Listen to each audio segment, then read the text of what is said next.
सच है विपत्ति जब आती है कायर को ही दहलाती है, कि सच है विपत्ति जब आती है कायर को ही दहलाती है। सूरमा नहीं विचलित होते, क्षण एक नहीं धीरज होते, विघ्नों को गले लगाते हैं और कांटों में वो राह बनाते हैं। So hello and welcome to the divine world of education. I am your mentor Kartik Shukla. तो आज की मैंने तुमको इस वीडियो की स्टार्टिंग की है रामधारी सिंह दिनकर की इन पंक्तियों के साथ, जिसका अर्थ ये निकलता है कि जो बड़े बड़े दिग्गज होते हैं वो अपने राह में आ रही किसी भी विपत्ति से घबराते नहीं हैं।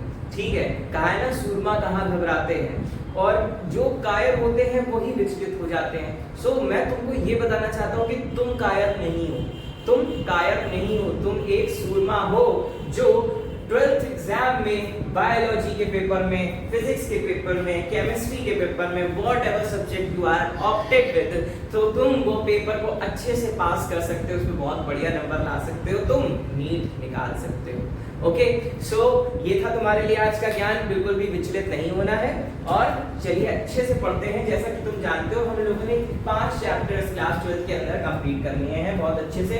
बचे हुए 8 चैप्टर्स भी हम बहुत जल्दी ही कवर करके कंप्लीट करेंगे। ठीक, कुडोस टू यू ऑल। और देख रहे हो आज जो हम चैप्टर स्टार्ट कर रहे हैं that is molecular basis of inheritance, your unit genetics. Genetics unit का ये तुम्हारा सेकंड चैप्टर है। ठीक है, तो इनहेरिटेंस के बारे में तुम पढ़ चुके हो, तुमको इनहेरिटेंस के बारे में पता है। ठीक, चलो जरा पढ़ते हैं कि इसमें ये लिखा गया है कि molecular basis of inheritance. Inheritance की बात जब कर रहे थे तो इनहेरिटेंस में हमने बताया था पासिंग ऑफ कैरेक्टर्स होता है इनहेरिटेंस का मतलब, पासिंग ऑफ कैरेक्टर्स। किसमें किसमें जा रहे हैं, ये नहीं कि हमने राह चलते किसी भी अजनबी को अपने कैरेक्टर्स दे दिए, नहीं। Passing of characters from parents to offspring, वो क्या हो रहा था, हमारा इनहेरिटेंस हो रहा था। हमने जब प्रीवियस चैप्टर जब हमने कवर किया था, प्रीवियस चैप्टर के फर्स्ट लेक्चर में तुमको इनहेरिटेंस का मतलब बखूबी समझाया था कि क्या होता है। ठीक है, याद आया कि नहीं? जब मैंने तुमको सारे टर्मिनोलॉजी पहले पढ़ाई की, टर्मिनोलॉजी सबसे पहले पढ़ाई की तुमको कि इनहेरिटेंस क्या होगा, जेनेटिक्स क्या होगा, वेरिएशंस क्या होंगे, ठीक है, डाइहाइब्रिड, मोनोहाइब्रिड, सब बताया था। सो उस हिसाब से जब हम देख रहे हैं कि बेसिस मतलब माध्यम और मॉलिक्यूलर लिखा गया है, इसका मतलब कि कहीं ना कहीं किसकी बात की जा रही है, तुम्हारे मॉलिक्यूल्स की बात की जा रही है। ठीक है, मतलब इसमें जितनी भी केमिकल चीजें हैं, तुम्हारी जितनी भी केमिकल चीजें होंगी उनके बारे में यहाँ पे विस्तार से हम पढ़ने वाले हैं। सबसे पहले देखते हो हम इसमें क्या क्या चीजें पढ़ेंगे in this chapter. First of all we have to study about DNA, RNA, फिर एक टॉपिक होता है replication of DNA, replication of DNA.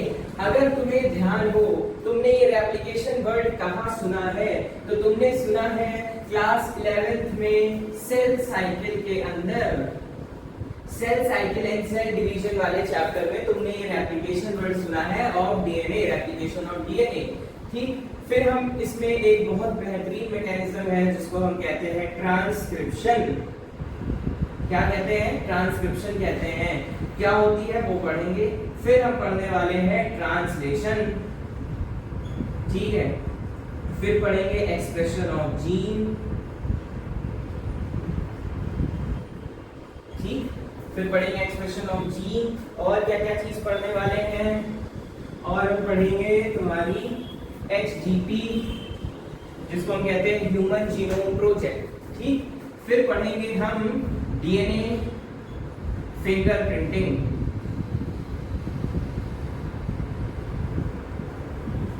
आज सब लोग देख लेंगे कि डीएनए फिंगरप्रिंटिंग मतलब इस लेक्चर्स में, इस टॉपिक में, इस चैप्टर में हम पढ़ने वाले डीएनए फिंगरप्रिंटिंग।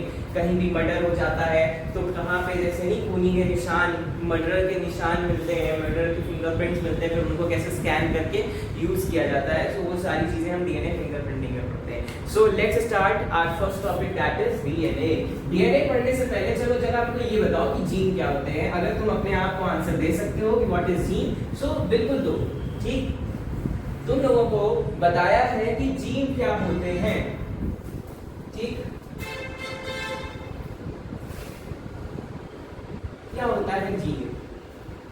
तुमको मैंने लास्ट चैप्टर में बताया था कि क्या कहते हैं हम, जी को कहते हैं portion of DNA.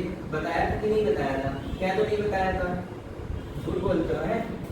Portion of DNA, ठीक है, पोर्शन ऑफ डीएनए। अब यहीं पर एक चीज और लिख लेना, portion of DNA codes for RNA.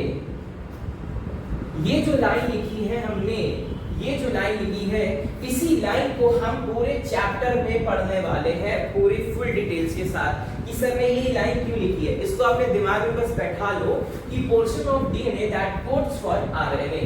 अब यहाँ पे तुमको दो शब्द दिख रहे हैं, what is DNA and what is RNA. चलो जरा समझते हैं। डीएनए कोई भी पूछे आंख बंद करके, बहुत छोटी क्लासेस से पढ़ते चले आते हो, क्या होता है?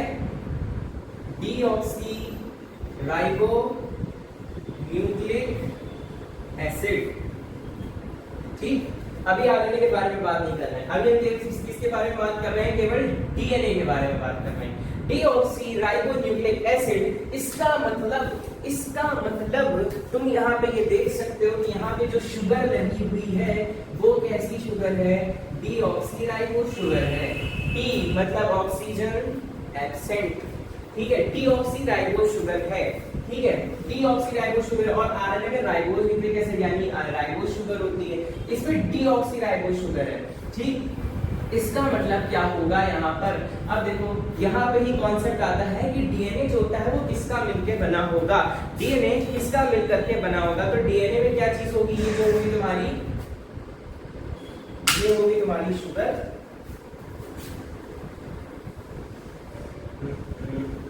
फिर से लिख देते हैं एक बार।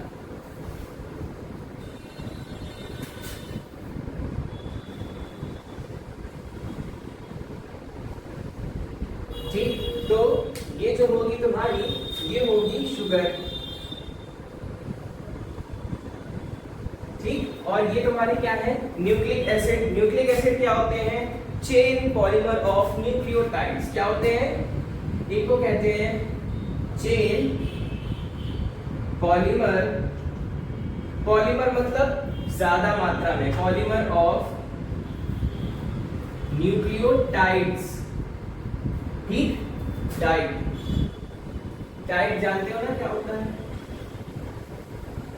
ठीक, न्यूक्लियोटाइड्स की बात कर रहे हैं। तो देखो न्यूक्लियोटाइड्स क्या होंगे, यहीं से देखते जाओ सारी चीज। न्यूक्लियोटाइड्स होते हैं तुम्हारे, सबसे पहले तो इसमें आते हैं न्यूक्लियोसाइड्स, प्लस न्यूक्लियोसाइड्स के साथ यहाँ पे जुड़ा होता है फॉस्फेट।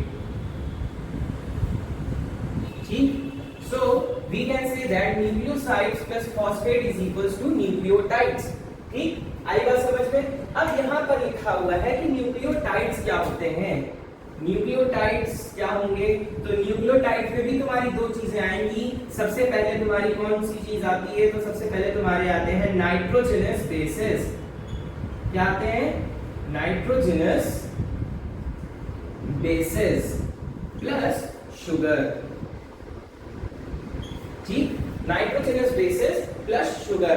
फिर जब नाइट्रोजनस बेसेस की बात करेंगे तो यहाँ पे अगेन दो चीजें आएंगी, यहाँ पे फिर से दो चीजें आएंगी। ठीक, नंबर वन प्यूरीन,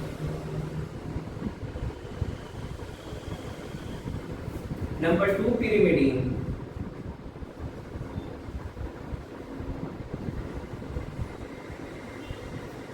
जब हम प्यूरीन की बात कर रहे हैं, प्यूरीन क्या है? एक नाइट्रोजनस बेस है। जब हम प्यूरीन की बात कर रहे हैं तो प्यूरीन में दो चीजें आती हैं। कौन कौन सी? बचपन से पढ़ते चले आ रहे हो, एडेनिन और ग्वानिन।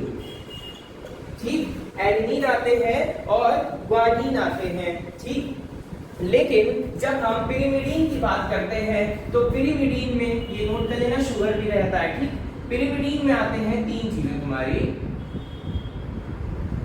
ठीक, thymine, cytosine and last but not the least uracil. ठीक, जब हम इन दोनों की बात करें कि प्यूरीन और पिरिमिडीन कैसे स्ट्रक्चर्स हैं, तो दे बोथ आर हेट्रोसाइक्लिक, ठीक है, दे बोथ आर हेट्रोसाइक्लिक। और ये जो होता है प्यूरीन जो होता है ये एक डबल रिंग स्ट्रक्चर है, ठीक, और पिरिमिडीन कैसा है, एक सिंगल रिंग स्ट्रक्चर है, ठीक। आप लोगों को इनके स्ट्रक्चर्स को डिटेल्स में स्टडी नहीं करना है, ये आपके सिलेबस में है ही नहीं, ठीक है, जो सिलेबस में है उसको पढ़ना है। तो ये चीज ध्यान रखो, ये पूरी समरी है कि जीन क्या होते हैं। Gene is a portion of DNA that codes for RNA, ठीक, और डीएनए किसका बना होता है, एक तो होती है उसमें sugar that is deoxyribo sugar, और फिर क्या होता है न्यूक्लिक एसिड। न्यूक्लिक एसिड क्या होता है, a chain polymer for nucleotides, a chain polymer for nucleotides. Polymers क्या होते हैं, मतलब सारी एक पूरी चेन बना करके, सपोज दैट ये एक है मोनोमर, ठीक, ये मोनोमर है, मोनोमर्स में ही और जुड़ते जुड़ते जुड़ते जुड़ते ये क्या बना लेगा, एक पॉलीमर बना लेता है। ये क्या बना लेता है, पॉलीमर। पॉलीमर किसका, न्यूक्लियोटाइड्स का, यानी कि न्यूक्लियोटाइड्स में क्या क्या चीज आएंगी, न्यूक्लियोसाइड्स आएंगे और फॉस्फेट आएंगे, ठीक है। अगर एक न्यूक्लियोटाइड की बात करें, एक न्यूक्लियोटाइड की बात करेंगे तो एक न्यूक्लियोटाइड में न्यूक्लियोसाइड और फॉस्फेट रहेंगे, लेकिन पॉलीमर्स ऑफ न्यूक्लियोटाइड्स की बात करेंगे तो उसमें कई सारे न्यूक्लियोटाइड पॉलीमर ऑफ न्यूक्लियोसाइड्स भी आएंगे और फॉस्फेट्स भी बहुत ज्यादा आएंगे, ठीक। फिर न्यूक्लियोसाइड्स जो होते हैं वो कौन कौन से होंगे तुम्हारे, एक तो उसमें नाइट्रोजनस बेसेस होते हैं। नाइट्रोजनस बेसेस क्या होते हैं, प्यूरीन एंड पिरिमिडीन होते हैं। प्यूरीन दो होंगे तुम्हारे पास, एक एडेनिन और एक ग्वानिन। और पिरिमिडीन कौन कौन से होंगे, thymine, cytosine and uracil. Thymine के बारे में बता दें तुमको, ठीक, थाइमीन और यूरेसिल, ठीक, ये क्या होगा, ये आरएनए में प्रेजेंट होगा और ये डीएनए में प्रेजेंट होगा। बाकी सारे जो हैं वो आरएनए और डीएनए दोनों में प्रेजेंट होते हैं, ठीक। ये जो बाकी के तीन नाइट्रोजनस बेसेस हैं ये डीएनए आरएनए दोनों में प्रेजेंट होते हैं, ठीक। ये केवल एक में प्रेजेंट नहीं होंगे, लेकिन जो थाइमीन है वो सिर्फ डीएनए में प्रेजेंट होते हैं और यूरेसिल जो है वो सिर्फ आरएनए में प्रेजेंट होते हैं। ये बात आई समझ में। So this is the whole summary for you all, ठीक। इसको नोट डाउन कर लो, स्क्रीनशॉट ले लो, कहीं ना समझ में आए तो वीडियो को पॉज करके दोबारा से समझने की कोशिश करना, ठीक। अब देखो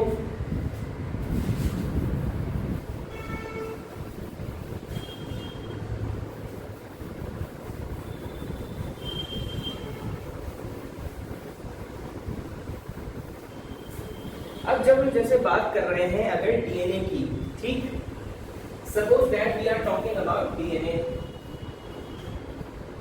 ठीक, तो डीएनए में नाइट्रोजनस बेसिस कौन से होंगे,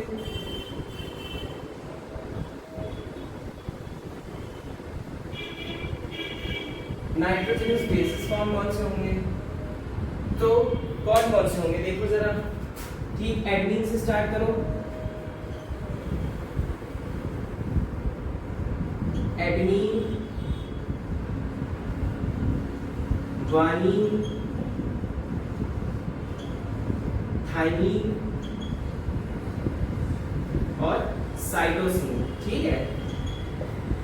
आपको पता है कि एडेनिन जो है वो क्या है, प्यूरीन है, एडेनिन प्यूरीन है, ग्वानिन प्यूरीन है, ठीक। थाइमीन क्या है, पिरिमिडीन है, ठीक, थाइमीन क्या है, पिरिमिडीन है, ठीक।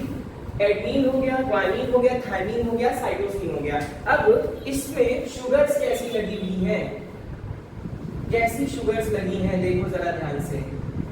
तो शुगर यहाँ पे कैसी लगी है,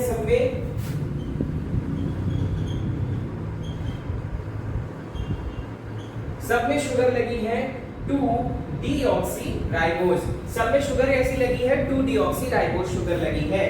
तो अब यानी कि ये जब इसकी एक ये रिएक्शन हमने बना ली तो nitrogenous base plus sugar mill करके क्या बनाएंगे तुम्हारे, मिल करके क्या बनाएंगे,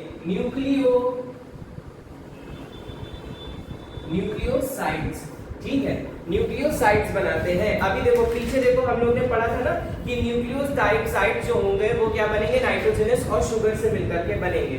सो ये क्या होगा तुम्हारे न्यूक्लियोसाइड। चलो जरा इनकी सबकी पहले रिएक्शन देख लो क्या बनेगी, ठीक, फिर आगे बढ़ते हैं।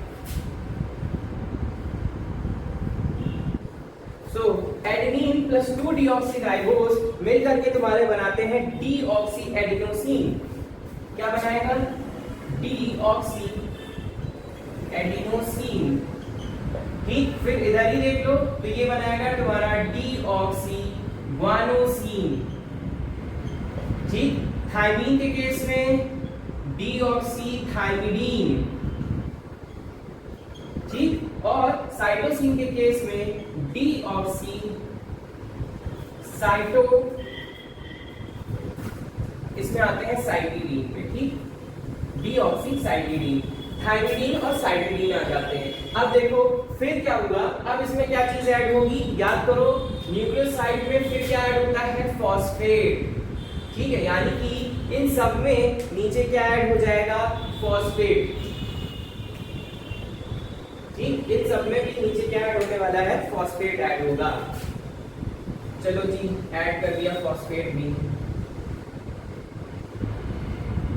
ये क्या है? तुम्हारे फॉस्फेट ग्रुप है।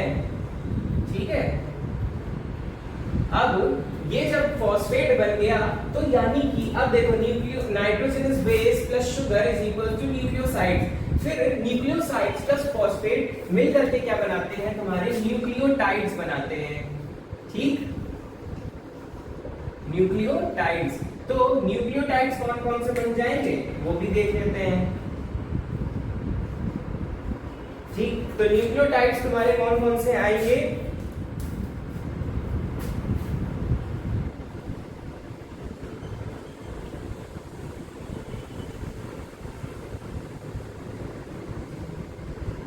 D adenylic acid, D guanylic, D guanylic acid. ठीक, फिर डी थायमिडिलिक एसिड,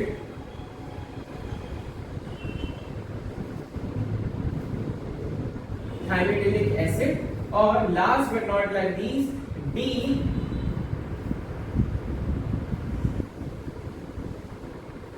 साइटिलिक एसिड। ठीक, डी मतलब क्या है? डीऑक्सीराइबोस। ठीक, तो ये होता है एक तुम्हारा कंप्लीट डीएनए का स्ट्रक्चर।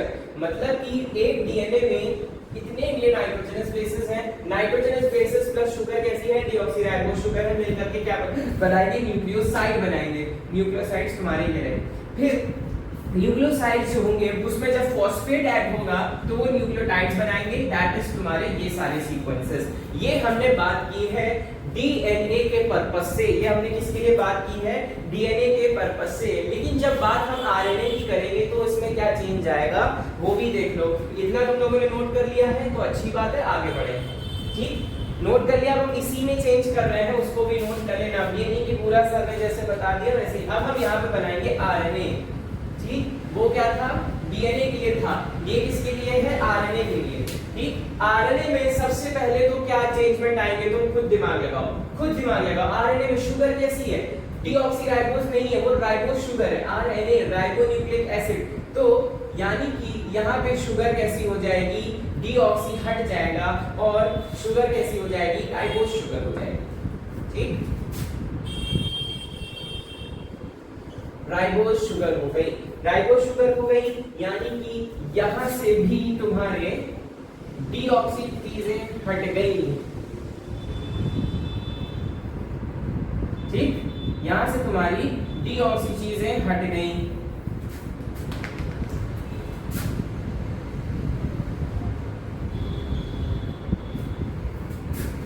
आई बात समझ में? इसका मतलब यहां से भी डी हट जाएगा। अब एक बड़ा चेंजमेंट इसमें क्या आने वाला है ये बताओ, कौन बताएगा? अगर तुम्हारे दिमाग में आ गया हो तो बहुत बढ़िया बात है, कमेंट सेक्शन में लिख दो। सबसे बड़ा चेंजमेंट आएगा तुम्हारे ये वाला जो पिरिमिडीन है ये हट जाएगा, क्योंकि पिरिमिडीन थायमीन होता ही नहीं है आरएनए में। आरएनए में तो यूरेसिल होता है। आरएनए में तो यूरेसिल होता है। आरएनए में क्या होता है बेटा? यूरेसिल होता है। ठीक, यूरेसिल होता है। तो यहां पर आ जाएगा तुम्हारा यूरिडीन। जब यहां पर यूरिडीन आ गया तो यानी कि ये तुम्हारा बन जाएगा यूरिडिलिक एसिड। ये कौन सा एसिड हो गया तुम्हारे पास? यूरिडिलिक एसिड। आई बात समझ में? आरएनए में बनाया है, इससे पहले जो था वो डीएनए में था। तुम लोग मूर्खपना मत दिखाना अपना, ठीक है? कि पता चले तुमने आरएनए डीएनए सब मिला दिया, फिर तुम खुद ही कंफ्यूज हो जाओगे, फिर कहोगे सबने तो ये पढ़ाया था, गलत निकल के आओगे, 0 अंडा मिलेगा। समझ में आई बात? फिर मेरी रिस्पांसिबिलिटी नहीं है, ठीक? तो ये सारी चीजें हो गई तुम्हारे पास डीएनए की, डीएनए कैसे बनेगा, और ये तुम्हारा बन गया आरएनए। आई बात समझ में? इतना समझ में आ गया हो तो आगे बढ़ते हैं, ठीक? अब देखो, अब हमने तुमको ये बताया कि सब आपस में जुड़ते हैं, तो ये जुड़ते कैसे हैं भाई? ऐसा तो है नहीं कि कोई फेविकॉल लगा करके चला गया, चिपका ले सैया फेविकॉल से, ठीक? ऐसा तो कुछ होगा नहीं। तो चलो देखते हैं, इनके बीच में बनते हैं बॉन्ड। इनके बीच में क्या बनते हैं? बॉन्ड बनते हैं, ठीक? सबसे पहले तो ये देखो, जो 2 न्यूक्लियोटाइड्स हैं, 2 न्यूक्लियोटाइड्स वो आपस में कैसे जुड़ते हैं? वो जुड़ते हैं, 2 nucleotides are attached with 3 to 5 यानी 3 मतलब 3 प्राइमर और 5 प्राइमर फॉस्फो डाइईस्टर बॉन्ड, ठीक? किससे जुड़ते हैं? 3 to 5 फॉस्फोडाइस्टर बॉन्ड से जुड़ते हैं। चलो जरा एक बार हम जरा स्ट्रक्चर भी बना करके दिखा दें कि ये कैसे जुड़ेंगे, ठीक?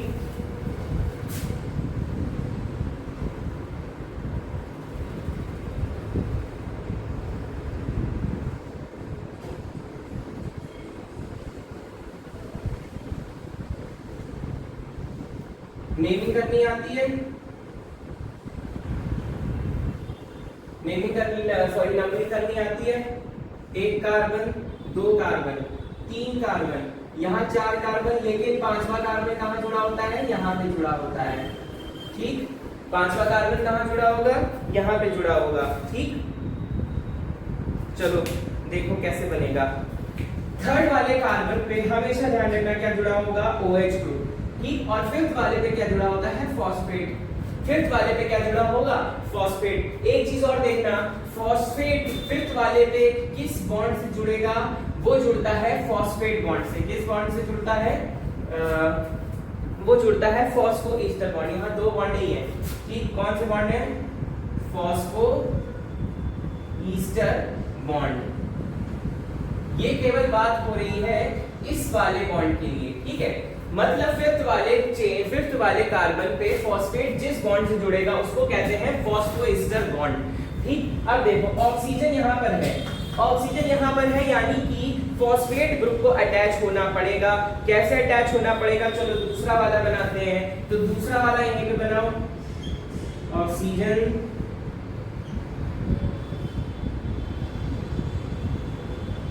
एक कार्बन, 2 कार्बन, 3 कार्बन, ठीक?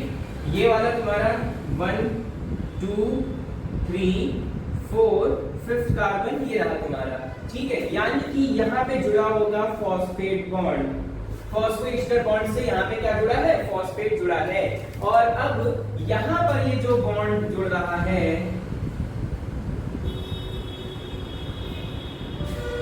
ठीक?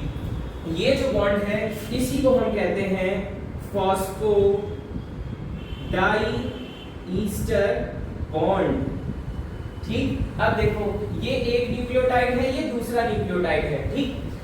तो 3 to 5 क्यों कह रहे हैं? क्योंकि 3 प्राइमर का ऑक्सीजन जो है वो 5 प्राइमर वाले फॉस्फेट से अटैच हो रहा है। सॉरी, OH जो है वो 5 प्राइमर वाले फॉस्फेट से अटैच हो रहा है, इसलिए हम कहते हैं इसको फॉस्फोडाइईस्टर बॉन्ड। आई बस समझ में? ये चीज क्लियर है कि नहीं है, ठीक? ये क्या हो गया तुम्हारा? 2 न्यूक्लियोटाइड्स आपस में जुड़े हैं, इससे फॉस्फोडाइईस्टर बॉन्ड से। यहाँ पे जुड़े होंगे तुम्हारे नाइट्रोजनस बेसेस, यहाँ पे जुड़े होंगे तुम्हारे नाइट्रोजनस बेसेस, ठीक है? 1 वाले पे। आई बात समझ में? ये चीज ध्यान रखना, ठीक? एक चीज तुमको और हम यहाँ पे समझाना चाहेंगे डीएनए के बारे में, कि डीएनए का चलो अच्छा लिंकेज वगैरह तो आगे नेक्स्ट टॉपिक है। अब सबसे पहले एक हेडिंग डाल दो अपनी नोटबुक में, व्हाट इज डीएनए, ठीक? अब जरा डीएनए के बारे में अच्छे से बात करते हैं।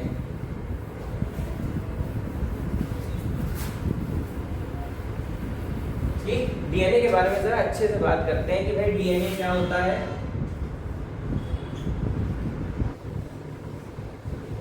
देखो, तो डीएनए जो है हम लोग जानते हैं कि हम लोग इसमें क्या पढ़ते हैं, डीएनए के बारे में जब पढ़ रहे हैं तो हम पढ़ेंगे इसका double stranded structure. DNA is a double standard नहीं है, तुम पता चले डीएनए को बिल्कुल डबल स्टैंडर्ड बता दो कि डबल स्टैंडर्ड डीएनए, ठीक है, स्ट्रक्चर लिख लो। इसका मतलब when we are talking about a double standard DNA, ये लिख लो DS, इसको जब कभी भी ये लिखा दिखे तो इसका मतलब क्या है, DNA है, डबल स्टैंडर्ड। मतलब we are talking about the two structures, हैं, जब किसकी बात कर रहे हैं, दो स्ट्रक्चर्स। जैसे सपोज दैट, सपोज क्या बना करके दिखाते हैं, एक बार साथ में स्ट्रक्चर भी ड्रॉ कर लेना तुम लोग, ठीक है।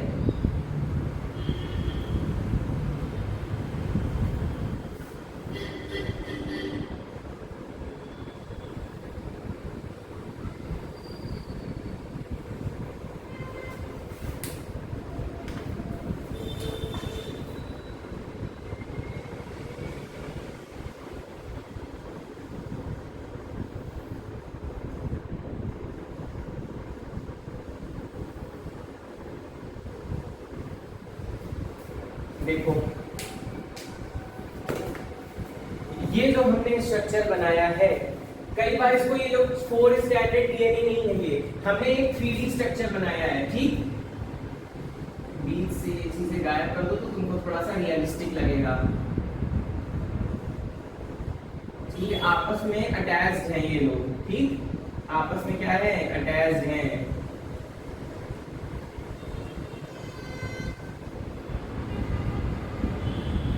आई बात समझ में, ठीक। सो this is a double helical structure of DNA.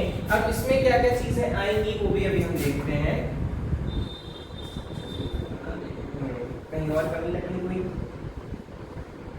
ठीक। ये देखो, this is your double helical structure of DNA, ठीक है। इसमें हमने डबल हेलिकल स्ट्रक्चर दिखाया है तुमको, ठीक। इसमें से ये जो तुम्हारा एक डायरेक्शन देख रहे हो, ठीक। सपोज दैट अगर इस वाले को लेकर के चल रहे हो, ठीक, तो ये तुम्हारा मान लो तुमने ये दे दिया 5 एंड है, ठीक। तो ब्लैक वाले में जो जहां पे रुकेगा वो कौन सा एंड होगा, 3 एंड होगा। वो कौन सा होगा, 3 एंड होगा। और अगर तुमने मान लो यहाँ पे दे दिया ये 3 एंड है, तो ये जहां रेड वाला खत्म होगा वो कौन सा होगा, 5 एंड, ठीक है। तुमको मैंने बताया है ये वाला जो होगा एंड, 5 वाले एंड पे हमेशा लिंकेज कहां पर होता है, कौन सा होता है, क्या जुड़ा होता है यहाँ पे, फॉस्फेट। और 3 वाले पे क्या जुड़ा होगा, हाइड्रोक्सी ग्रुप, OH ग्रुप, ठीक। आई बात समझ में। सो अब देखो, ये तुम्हारा एक डीएनए का स्ट्रक्चर है, ठीक। सबसे पहले तो डीएनए के बारे में ध्यान रखो, DNA is a negatively charge plus DNA is acidic in nature. खाना नहीं कभी डीएनए, ठीक है। तुम लोग खाते हो डीएनए, तुम्हें पता है कैसे खाते हो, हम सब खाते हैं डीएनए। कैसे खाते हैं डीएनए भाई, टमाटर प्याज खा रहे हो, प्याज टमाटर इतनी सारी सब्जियां खा रहे हो, उसमें सब में तो डीएनए प्रेजेंट होता है, उसमें सब में सेल्स प्रेजेंट है, वो सारे सेल्स है, मल्टी सेलुलर है सारी चीजें। जो लोग नॉनवेज खाते हैं उसमें भी सेल प्रेजेंट है, इसका मतलब उसमें कहीं ना कहीं डीएनए भी प्रेजेंट होगा। फिर नेक्स्ट पॉइंट लिखो, DNA is a genetic material. क्यों कहते हैं हम डीएनए जेनेटिक मटेरियल है, इसको हम नेक्स्ट लेक्चर में कवर करेंगे, ठीक है। इसके 3-4 एक्सपेरिमेंट है, वो तुम्हें 3 ही एक्सपेरिमेंट है वो बेसिकली तुम्हें पढ़ने हैं, ठीक। फिर देखो हुआ क्या कि ये जो तुम डबल हेलिकल स्ट्रक्चर देख रहे हो, इसमें कौन कौन सी चीजें हैं। सबसे पहले एक चीज और देखना, anti parallel nature. Anti parallel nature है दोनों स्टैंडर्ड्स का, मतलब इसका मतलब ये देखो ना, 5 वाला चल रहा है, चाहता तो ये 5 के साथ 5 चल देता, नहीं, लेकिन ये उल्टा चलेगा, ठीक। इसलिए इसको कहते हैं एंटी पैरेलल नेचर। अगर एक ऐसे चल रहा है तो एक ऐसे भी तो चल रहा है, ये भी तो देखो, ये है तुम्हारा एंटी पैरेलल नेचर, ठीक। और क्या चीज आ सकती है, और एक पॉइंट लिखो, डायमीटर जो होगा, डायमीटर होगा 2 mm, ठीक है। डायमीटर ये हम इसको हटा रहे हैं, ऊपर देख लेना वरना उस जगह नहीं आती है, ठीक। ये देखो मतलब ये जो है तुम्हारा ये क्या है 2nm। पूरे डीएनए का डायमीटर कैसा होता है 2nm होता है। और एक चीज और देखो, ये तुम लोगों को पता ही है ये चीज कि एडमीन जो होता है वो डबल बॉन्ड बनाता है थाइमीन के साथ, और साइटोसिन होगा वो डबल बॉन्ड, ग्वानिन जो होगा वो डबल बॉन्ड बनाता है, ट्रिपल बॉन्ड बनाता है साइटोसिन के साथ, ठीक है। इसका मतलब क्या होगा, इसका मतलब ये होगा यहाँ पर जो लगे होंगे तुम्हारे एडमीन थाइमीन, ठीक, फिर ग्वानिन साइटोसिन, फिर थाइमीन एडमीन, फिर तुम्हारा ये आ गया साइटोसिन ट्रिपल बॉन्ड ग्वानिन, ठीक। इधर आ जाओ, एडमीन थाइमीन साइटोसिन ग्वानिन, फिर थाइमीन एडमीन ग्वानिन साइटोसिन, ऐसे इधर फिर से आ जाओ ATGC, ठीक।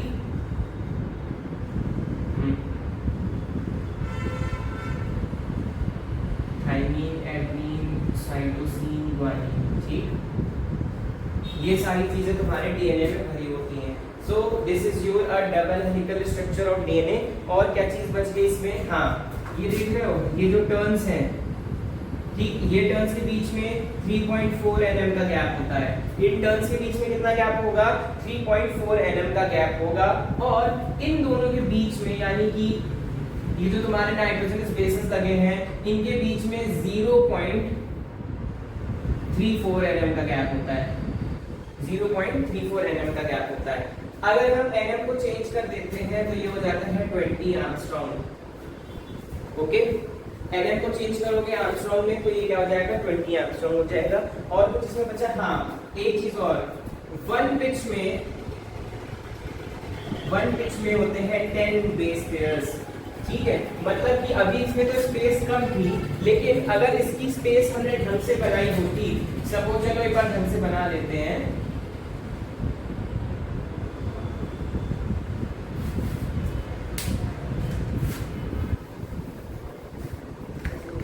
ठीक।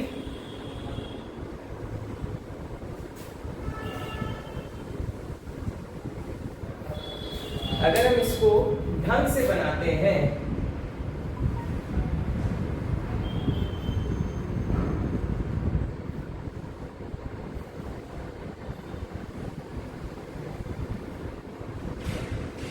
ये देखो, सो इसमें 10 बेस पेयर्स आएंगे, 1 2 3 4 5 6 7 8 9 10।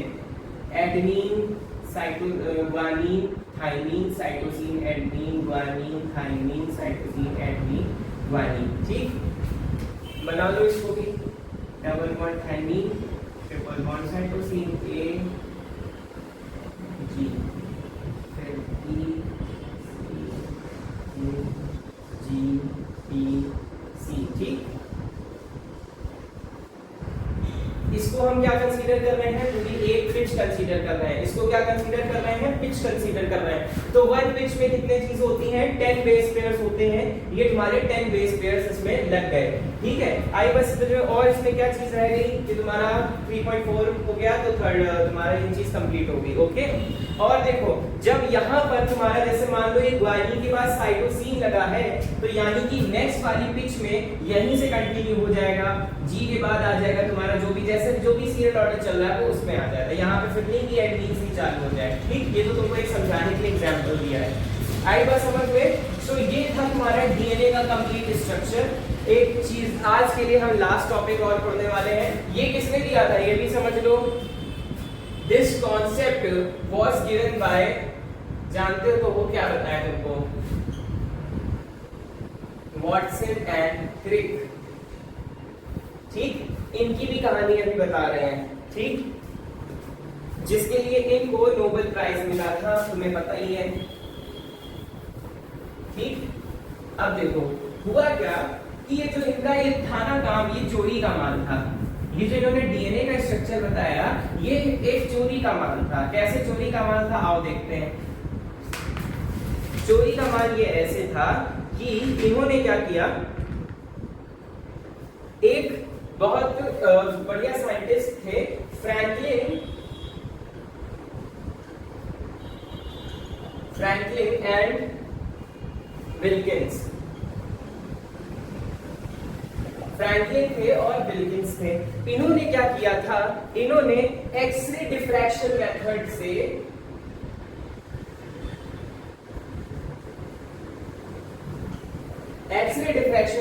से डीएनए का एक स्ट्रक्चर निकाला था। ठीक है, diffraction method of X ray diffraction of helix of DNA. ठीक है, तो इन्होंने ये बताया कि डीएनए जो था वो एक हेलिक्स स्ट्रक्चर था। लेकिन अब मुझे ये नहीं ध्यान आ रहा है कि फ्रैंकलिन थे कि विल्किंस थे। विल्किंस और फ्रैंकलिन में से कोई एक बंदा था जो तुम्हारे जो क्रिक थे इनका बहुत बेहतरीन, बहुत अच्छा पक्का साथी था। तो इन्होंने क्या किया, इन्होंने एक दिन ऐसे ही, कभी हो सकता है सिगरेट शराब कुछ पीने गए हों, तो इन्होंने बताया कि भाई हम लोग ने ये चीज की है।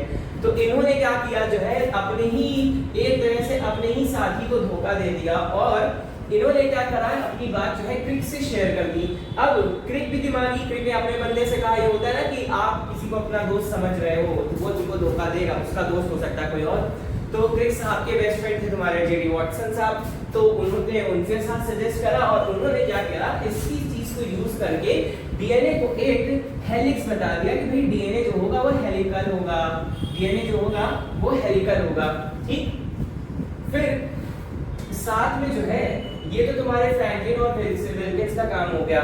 ठीक, ये क्या होगा, तुम्हारे विल्किंस और उनका काम हो गया।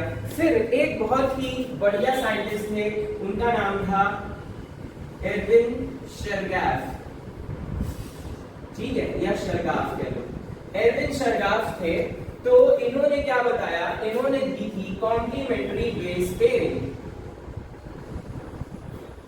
कॉम्प्लीमेंट्री बेस पेयरिंग,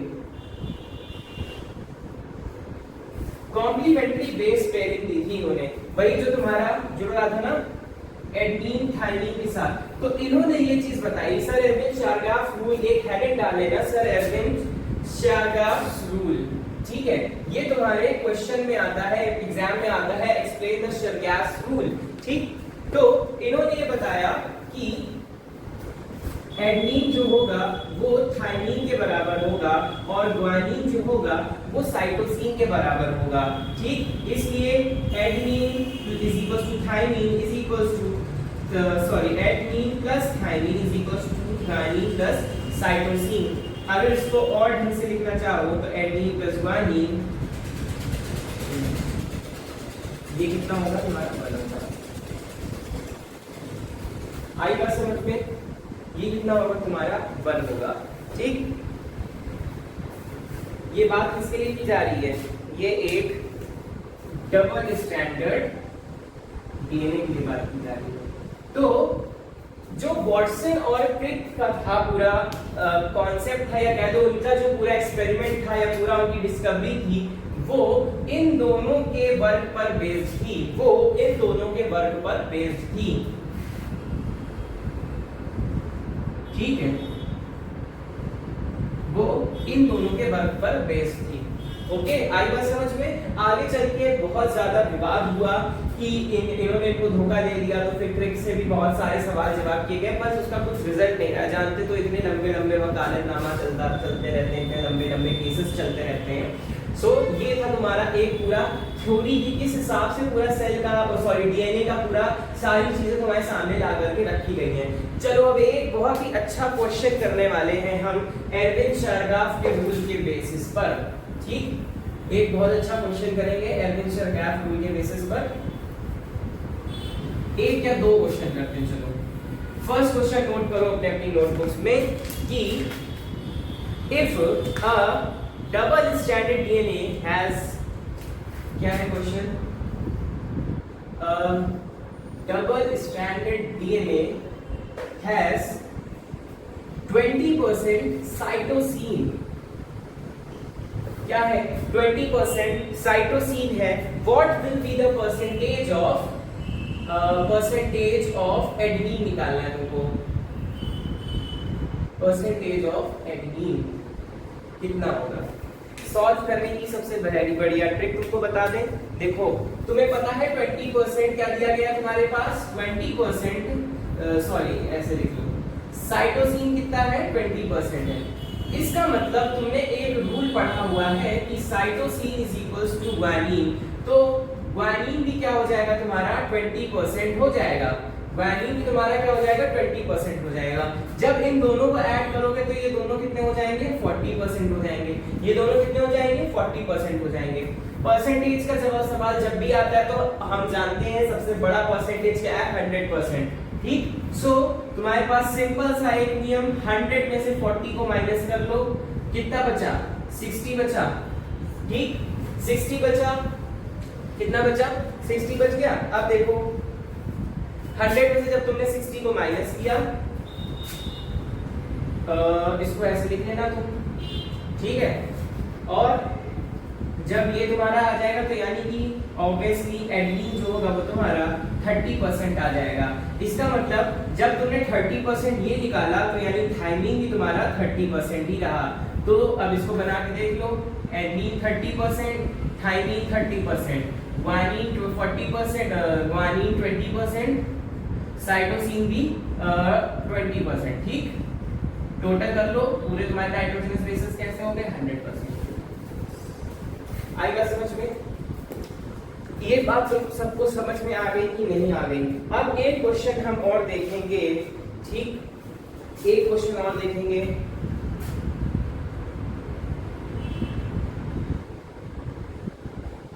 इसी से रिलेटेड है, आइए देखते हैं जरा क्या चीज थी क्लास 12 में, ठीक। ये जो क्वेश्चन है ये बरेली बोर्ड में पूछा गया है हाफ ईयरली में, ठीक है। बरेली का क्वेश्चन तुम्हारे लिए ढूंढ करके लेकर के आए हैं, समझ लो कितनी मेहनत कर रहे हैं तुम्हारे लिए, फिर भी तुम नहीं पढ़ के पास हो पाते हो, ठीक। क्वेश्चन तुम्हारे पास ये दिया गया है, इन अ डीएनए सैंपल, ठीक, contains 30% of adenine, adenine का परसेंटेज कितना है 30%। now calculate